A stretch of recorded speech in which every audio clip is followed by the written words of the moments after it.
'cause every time you tell me I look good in bed, I'm doing fine, but nothing ever changes. And now I see, baby, you are hurting me. Good morning, good afternoon, and good evening, agents. I'm Microtransactions. Welcome to a Let's Talk right here on Gun Brothers Gaming. Today's Let's Talk is going to be in two parts. In part one, I'm going to talk about all of the year 2 content and all the awesomely positive things about it. The second part is going to be a raging shitstorm, and I have to go with it, and I feel about year 2 and how I was right from the very start about how the Division, it was not going to have a year 2 season pass, and it wouldn't ever continue the story. Now, I told the developers how to continue the story, and I'm going to do it right here. It's simple. One final epic incursion to stop Aaron Keener from leaving New York City.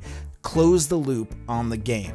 But this is a positive report, so you'll need to tune into my next one and see what I have to say, because I have, that video. This one is going to be about the things they're doing right by the players. So, Massive made an announcement about the Division Year 2 during the Division Year 1 anniversary, and I was actually surprised that there would actually even be a Year 2 unless the microtransactions, of course, which have yet to, I have yet to get mine still. I'm still waiting for those premium credits that I bought over a week ago, and I thought that there would be year 2 if people would support them. And I bet that if people spend money, there will be more year 2 content in addition to what I'm going to talk about. But right now, I feel like they have the content laid out for what they have the money for. Basically, they have the money for this. Even though it's hugely successful, it's probably going toward other things. So mark my words, you spend the money on microtransactions and support the game, more content will probably come. But I can't suggest that you do that even right now, because who knows when you will actually see those premium credits if you buy them. So let's go ahead and jump in and blitz through all the cool stuff that's happening in year 2, since it is year 2 already,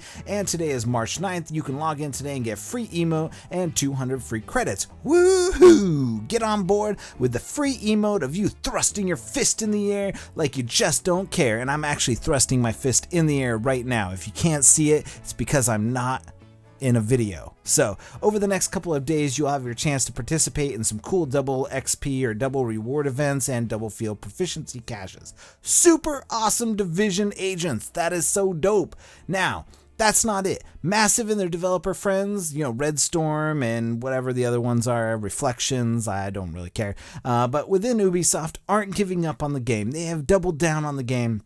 They have promised commitment to the game by fixing bugs, balancing, and creating challenging content for the players to, for doing year 2 stuff. Year 2 won't have a season pass. All of the content will be free for everyone and released at the same time across all platforms. Now, they will be doing 2 large DLC releases and many more client patches with multiple changes to the game to provide players with new balancing, adjustments to the weapon and gears, and all of that stuff. So in addition to all of this, they will be doing Elite Task Force still and PTS releases for the major bonuses that you can get hyped for the game. So, what exactly are the DLCs and when will they be released, Mounty Carl? Well, DLC 1 will be in around July or August and feature loadouts. Loadouts are something that people have been wanting for a very, very, very long time. It is probably one of the things people want the most. And it's something that they decided that they're going to go ahead and make an entire DLC around. They really didn't say what else they were going to do during this DLC. Or actually, yeah, they did. So let's go ahead and let's talk about loadouts. There will be a new tab called Loadouts. It'll have 6 slots. Enables you to save your equipment to loadouts, gear, weapon mods, equipment, skills, talents. This way you can switch on the fly, and they want to implement build templates so that you can go ahead and show off your builds and show other players what the ideal build is. Or actually, not you. Forget that. That would be really insane if you could do that. But maybe they'll even mark your gear and show you what the ideal build would be for that. I have no idea. So let's go ahead and talk about the other thing. It's going to be called Seasons, and this isn't seasons like it's like season 1 or season 2. Seasons are limited time events that feature a playlist or activities. It's basically it's just special events like they have in Bungie. So it's limited to the events and the playlist and activities and participation and completion. So if you're familiar with the Bungie way of doing things, this is exactly the same thing. They're just going to do these events, and over the course of the year, they're planning on doing several separate seasons, which continuously bring breaths of fresh share new challenges to the Division. Super cool. Modifiers of seasons are going to be, close range, so you have to fight at close range. You may have to do other stuff. As for now, the seasons are intended for PvP, but they might also extend to PvP. That would be pretty cool.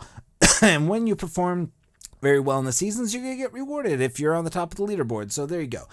And then they're going to introduce feats, and feats are going to be in the game challenges and achievements that you will have to do, get special patches that you can put on your clothing. But these are short-term, medium-term, and long-term events, so they're all-term events. For example, you'll have to do like 100 kills, 1,000 kills, and 10,000 kills. It's basically just doing ultra missions and stuff like that. But to celebrate these moments of great achievement, like completing all legendary missions will trigger 1,000 weak points, unlock X amount of points, etc. They'll also be retroactive, so you probably have already unlocked some, actually. So that's pretty cool. So all that stuff, so get going on those legendary missions. Those will be dope, because when July or August rolls around, you already have some stuff, and you get some free loot out of it. So that's pretty dope. And as you finish certain feats, you'll be rewarded for special cosmetic patches that you put on your character uniform, so that you can show off your grand achievements to your fellow agents. You'll look like a friggin' Boy Scout. Woo-doo! There will also be a wide range of feats available when the feature launches, but they will be adding new ones over time. And then there's going to be a new vanity slot where you'll be able to do a special exclusive gear for seasons, but no real specific details were given, or the specific details for the DLC for the fall and winter. So that's pretty much it. I don't have very much else to talk about in the way of things that they really were talking about in the special 1-year anniversary update. I do think that they're doing a lot of cool stuff, and that they're really, trying to put their best foot forward to give you, keep players around and make sure that they're having a great year too. But so what do you guys think about all the cool content for year 2? It's pretty dope that they're giving away everything for free. I do think that is dope. So if you like this video, drop a like on it for free content, then subscribe, because you are not going to want to miss my next video, which is part 2 to this one. And if you didn't know what part 2 was, go ahead, rewind back to the beginning. We'll wait here for you. So for all of us here at the Division Let's Talk, I'm Mounty Curl, and we'll see you in the next video. Agent out.